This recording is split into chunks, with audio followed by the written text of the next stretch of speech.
Most people in America are very picky or choosy about the foods that they enjoy eating.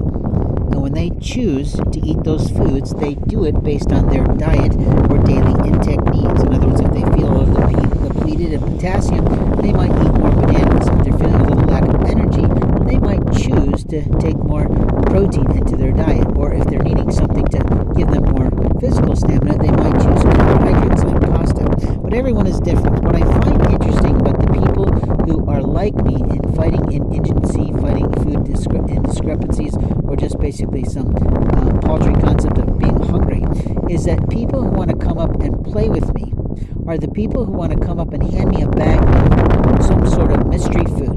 And the mystery food is, I do not know you at all. You're a stranger to me. And the mystery food is, I do not know whence or where from that food came and how fresh it is. And I don't know whether or not you have an illness that I should be concerned about that you've handled with your hands without gloves. And I also don't know whether or not you've taken the fruit because you're trying to do something to kind of monkey with me.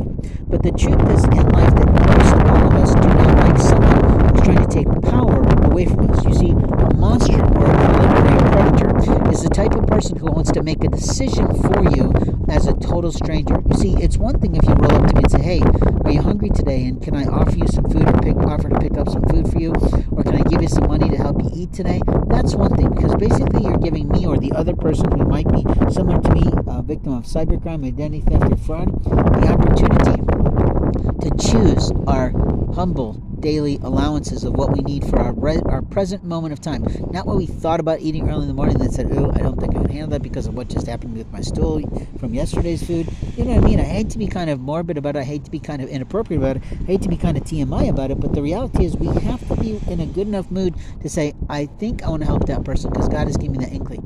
But in order to help that person, I need to maybe ask that person what they need the most right now. Because if I'm going off to buy a bag of mystery food, it's going to take my time to do all that choosing, and it's also going to take my motherfucking time to put that money into that other person's that store's accounts. The challenge is the amount of money that you spend might be better invested in something that total humble stranger who would like to receive your support, or who might not, but in general, who'd like to receive your support needs. In other words, you might want to buy a bag of food for me that I'm totally allergic to.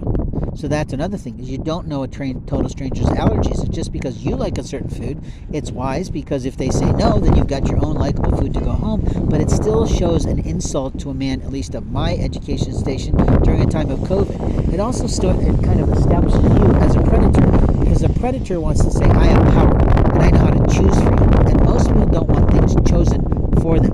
Most people need a little bit of help, a little bit of pocket change, a little bit of something if food is the only item they need. Now, in my case, somebody bored holes in my boots, and my boots cost me $20. So if you're bringing me a $20 bag of food, I would rather have you run off to Walmart and get me another pair of $20 boots. Do you know what I mean? I mean, people have needs, and those needs have to be met. And if I need me a new pair of warm socks, that's $14. But if you think you're going to run off to a Chick-fil-A and buy 2 meals for me at Chick-fil-A, then you've just covered $14.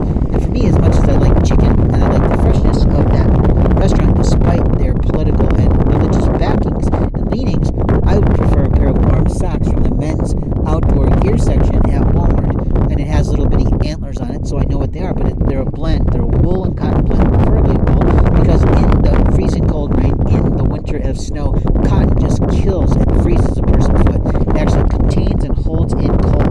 If you're trying to keep them warm, then you get them some hot hands. They can slip into their boots, or a pair of electronic socks that they can use off a battery. But the truth is, you've got to be thinking, not what do they need. It's walking up in a customer service and a loving kindness of God kind of way and saying, hey, I'm wondering if you're in struggle today. Is there anything you need today that I might help you pay for?